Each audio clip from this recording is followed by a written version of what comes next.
In 1971, Timothy Leary had an epiphany during a tarot reading that utilized a set of cards designed by Crowley. His revelation? That he was Crowley reborn and was to complete the work Crowley began, preparing humanity for cosmic consciousness. Leary acknowledged this powerful connection with the great beast in a letter to Wilson, observing that the coincidences, synchronicities between my life and his are embarrassing. From this connection flowed frequent references to Crowley, his philosophy, and their common destinies in Leary's writings and speech. Well, I've been an admirer of Aleister Crowley. I think that I'm carrying on much of the work that he started over 100 years ago, and I think the 60s themselves. You know, Crowley said he was in favor of finding your own self and do what thou wilt shall be the whole of the law under love. It was a very powerful statement. I'm sorry he isn't around now to appreciate the glories that he started.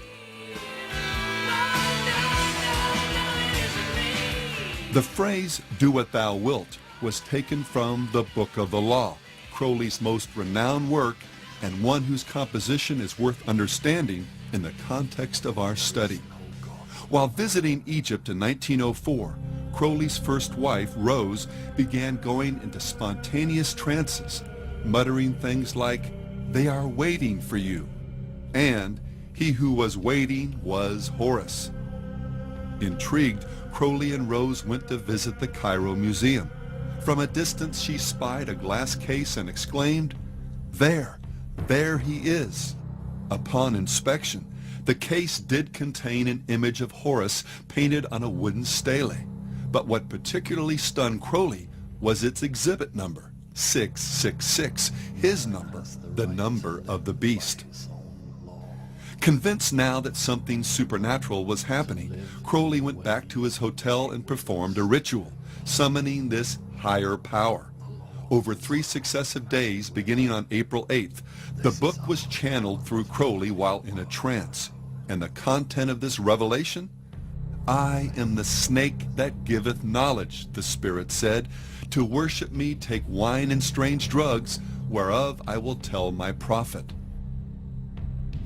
Falling on precisely the wrong side of the Bible's account concerning the fall of man and Satan's role, this snake spirit begins the revelation by telling man that he is a god, that reality is essentially an illusion, sin a myth, and that ethically there's no greater commandment than the law of Thelema, Greek for will, as famously stated in the 40th verse of chapter 1. Do what thou wilt shall be the whole of the law. We do what we want to do when we want to do it.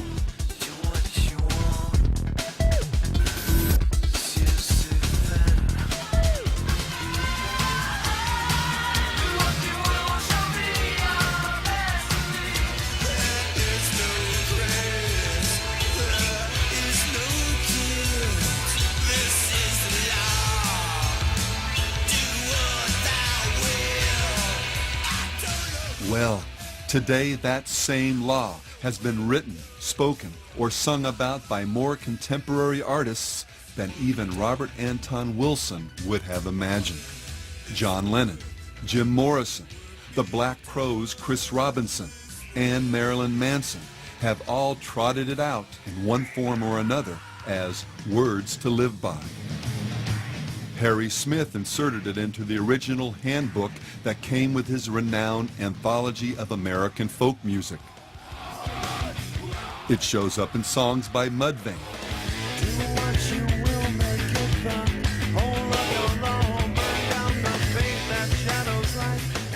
David Bowie, The Only Ones, The Electric Hellfire Club, Alphaville, Throbbing Gristle, Numb, Ancient Ceremony, Eddie and the Hot Rods, Death SS, Theater of Tragedy, Cult Disciples, Therion, Psychic TV, Celtic Frost, Bruce Dickinson, Moonspell, Graham Bond, Sepultura, Edge of Sanity, The Lords of the New Church, and Marilyn Manson, among others.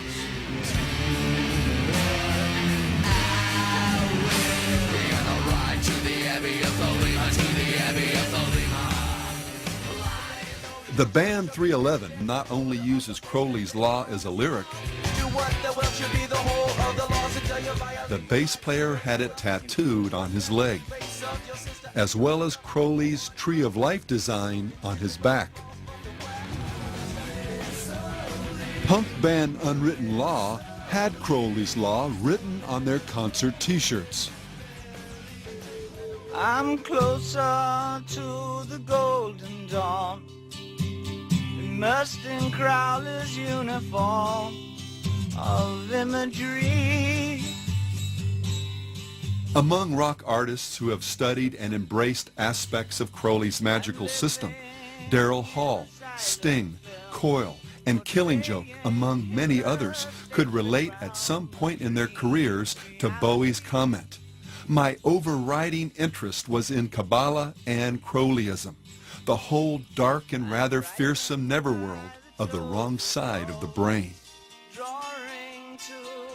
Director Donald Cammell, the man behind the underground film Performance, used to enjoy telling friends that, as a child, he would sometimes be bounced on the knee of the wickedest man in the world. Significantly, the film starred the Stones' Mick Jagger and Anita Pallenberg, herself a devoted occultist, and explored nihilism and insanity through the metaphor of rock and roll. The only performance that makes it, that really makes it, that makes it all the way, is the one that achieved madness, right? Cammell also played the role of Osiris in Lucifer Rising, the film by another Crowley devotee, Kenneth Anger. Anger directed and produced a number of occult films that utilized the talents of rockers Marian Faithfull, Mick Jagger, Jimmy Page, and Bobby Beausoleil, another Crowleyite who was later convicted of murder in relation to the Manson cult. And Led Zeppelin's Jimmy Page's fascination with the great beast is so notorious, it rates its own link on a website dedicated to Crowleyana. From studying magic as an adolescent, purchasing Crowley's old house, buying an occult bookstore and naming it after a periodical Crowley published, inscribing Do What Thou Wilt onto the runoff vinyl for the first pressing of Led Zeppelin III, even acting out rituals on stage that look an awful lot like those described by the Beast in his, quote, instructions to his magical order.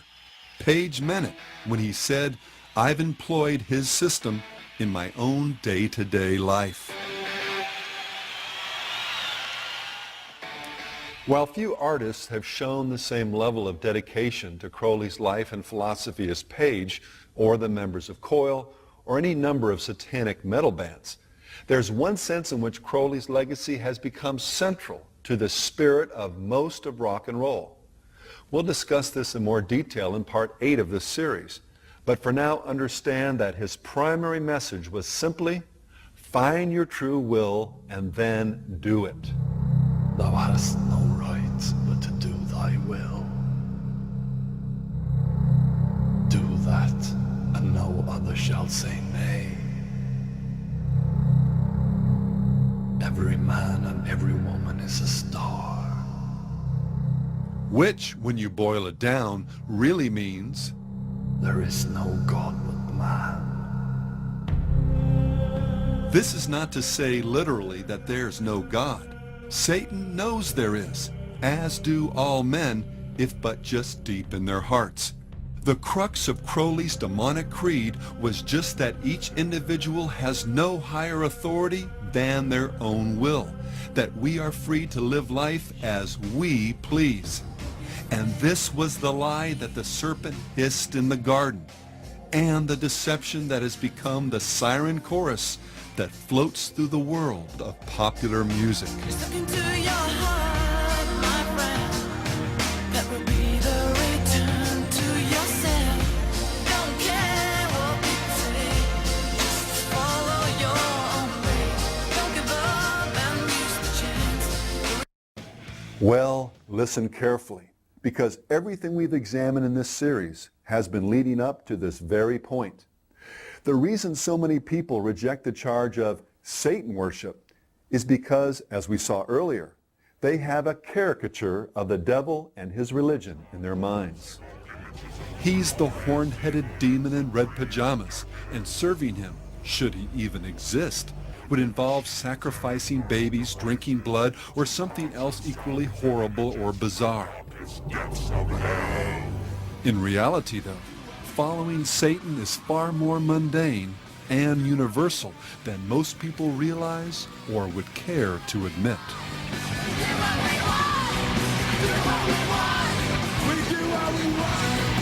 But I can do anything that I want to. I can pursue any kind of lustful desires that I might feel. I can engage in any activities that are so-called sinful activities and not really worry about any ecumenical councils making it right for me to do these things. Living for, as I've said, all of the earthly and carnal pleasures. A satanic world is a world reborn in purity, a world where the instinct and the intellect will be complementary to one another rather than being at odds with one another. It will be a world in which we follow laws of nature instead of just the rules that man's made up to regulate his conduct. All right, we got one rule. There are no rules. Have a good time. Do what we want. If a Christian said to you, you were just really worshiping yourself, what would you say? In a sense, they would be right. It is a form of self-worship. We feel that there's no reason why these people shouldn't just flip the coin completely over and simply call themselves what religion has called them for many, many years. Call them devil worshippers, or disciples of evil, or Satanists. Of course, it's very hard for a person to hang an uncomplimentary label on themselves. And for this reason, for many years, there will be people practicing Satanism as good Christians or other religions. And they will instinctively pursue the very same things that we are, as they always have. As we've already seen, Satan is an invisible spirit and a master of disguise. His ability to pass himself off as an angel of light can fool the rebellious and the spiritually naive into thinking that black is white, truth a lie, and even that God himself is the one telling them these things. And as for following the devil, many that espouse an openly satanic worldview can tell you that it's nothing like the Hollywood caricature. And that's precisely what makes it so disturbing, as the occult magazine Gnosis acknowledged. If there's anything horrifying in its teachings, it's that these are the principles by which most people live most of the time, usually without admitting it even to themselves. And just what is this core principle by which most people live?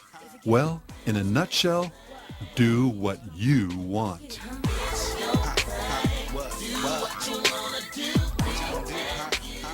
Surprised? Well, Anton LaVey wasn't. He understood precisely from where this popular concept had arisen. And he must, as a Satanist, knowing this, realizing what his human potential is, eventually, and here is one of the essential points of Satanism, attain his own Godhead in accordance with his own potential. Therefore, each man, each woman is a god or goddess in Satanism. Big Pimpin' really, man, is living life to your fullest potential. I mean, like, whatever you want to do, when you want to do it, you do it, but in the grandest way possible, you know? And for a god or goddess, what's the ultimate standard for ethics, meaning, purpose, and destiny? You've got it. Whatever you feel is right. My heart is the ruler of all my being. If my heart tells me it's true, that's good enough for me. The answers to your problems are in yourself and not in a god or a religion.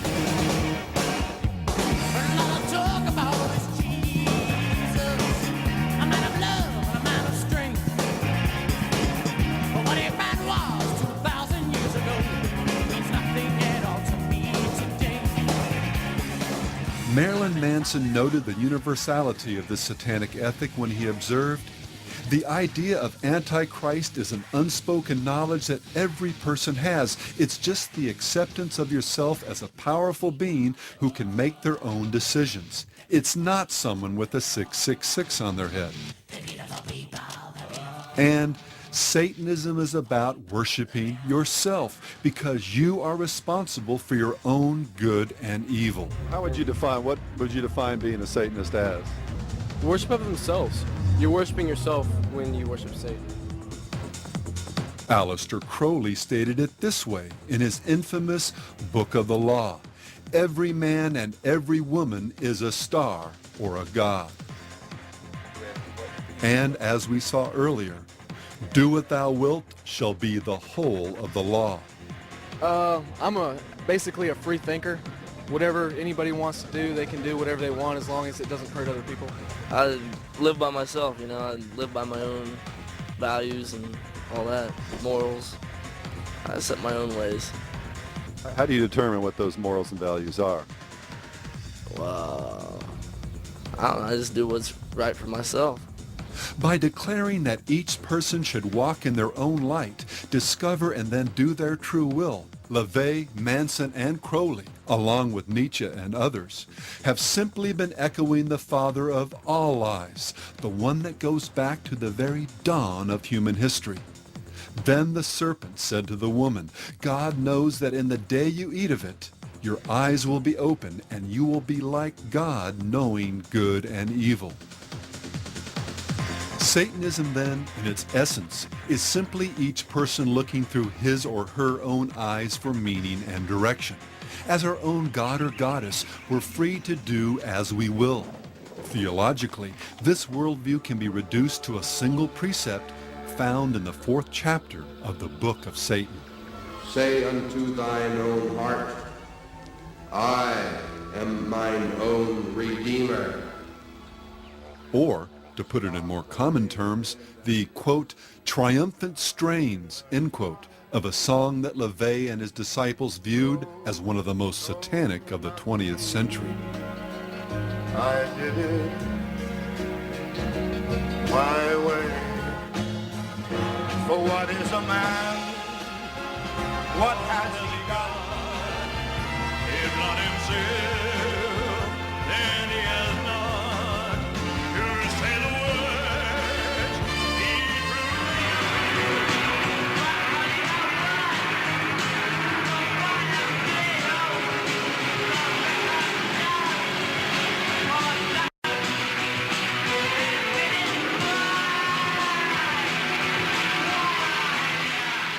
It's no mere coincidence that this song, in its successive incarnations, revealed artists who became living metaphors for the inevitable downward spiral of any culture that embraces I did it my way theology.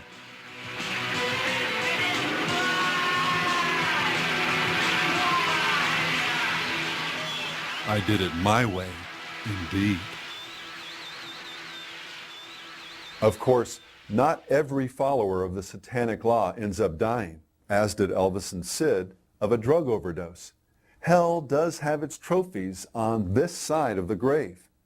But the ultimate expression of sin's wages for everyone who, quote, does it their way, and that includes some of the most talented and beautiful among us, is a grace-forsaken darkness that waits just on the other side of death. And while Elvis and Sid may represent the figurative alpha and omega of the rock milieu, this my way ethic has expressed itself in so many ways by so many different performers. And I want to do it my way, to sound like Frank Sinatra. And in so many songs, interviews, and concert performances, one could easily argue that Do What Thou Wilt defines the very soul of rock and roll.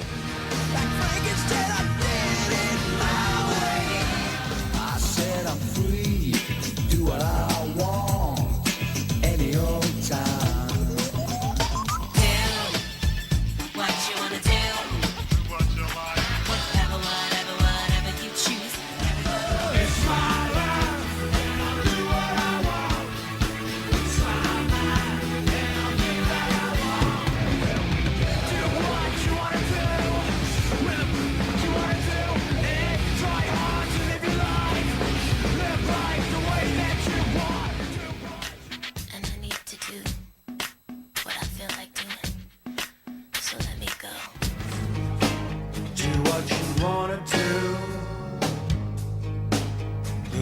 Seek your truth. Oh, I am what I am. I'll do what I want. Do what you want. Go on, do what you want. Do what I want, 'cause I can, and if I don't, because I wanna. Do what you want to do. There ain't no rules, it's up to you. Once a kid can click this switch in his head and say, I can do what I want to do, I'm here on this earth, there are laws, but I'm going to handle it my way, he gains identity. The bitch with a flashlight. Do anything you wanna do. Do what you want. Do it, boy. Do what you want to do. You can do what you want. Do what you wanna. Do what you wanna do. So do what you must. Do what you can. Do what thou wilt often resonates in the words of the popular mantra, do your own thing. And the thing is, whatever is good for you is the best for you, you know. It's a simple thing, but people don't understand that. Doing your own thing means doing your own thing, not doing exactly what everybody else is doing, but doing what suits you. Let me hear you say it's my thing. It's your thing. I do what I wanna do.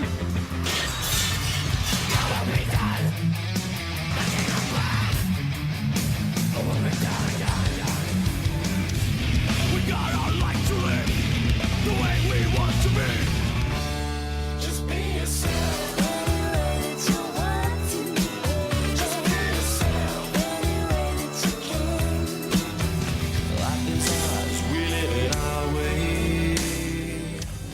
It can provide the foundation for the ever-popular believe or trust in yourself. Only way to find true happiness is to thine own self. Be true to yourself, young. Got it, you just got to believe. Believe in yourself. When I say be a soldier, I mean being true to the game, being true to yourself and believing in yourself. The truth is all within yourself.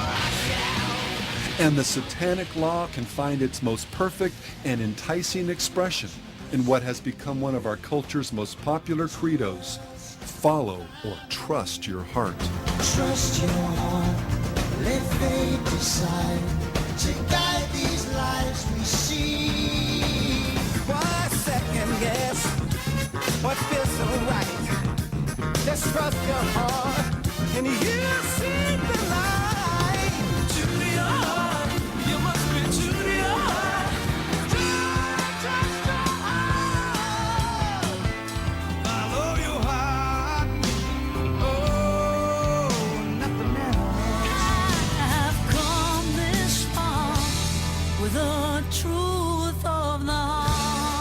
Soul and world can fall apart. You'll be okay. Follow your heart. Let your heart lead your man.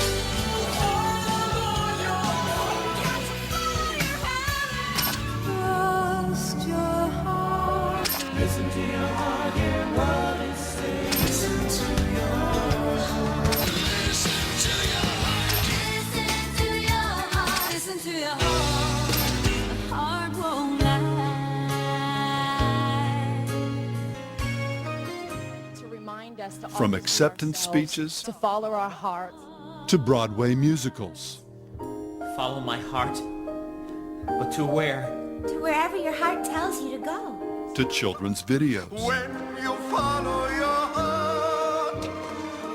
This flake of feel-good wisdom has become the great law, the only politically correct commandment for a culture wherein truth is relative, Truth is whatever you believe is right. man is good, and God is whatever you want him, her, or it to be. Truth is, there are no absolute truths. I mean, even God doesn't work that way. But think for just a moment. Aren't most or even all the things that people say and do determined ultimately by the desires of their hearts? We're bored with the concept of right and wrong. Without some absolute standard of right and wrong, what's to keep a cute children's song Listen to your heart, girl. Listen to your heart. from becoming the score for man's descent into lust, murder, and anarchy? When there's people in your life trying to tell you what is right, what do you do? Listen to your heart.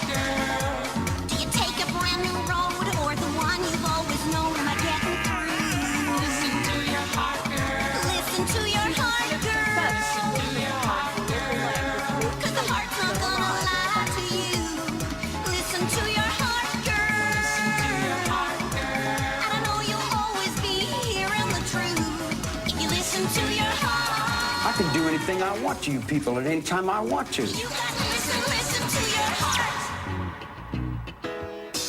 As we saw earlier in this series, the reason this do what you want, it's your thing, follow your heart theology is wrong, and ultimately even satanic, is because our hearts and minds have been profoundly deranged by the effects of sin.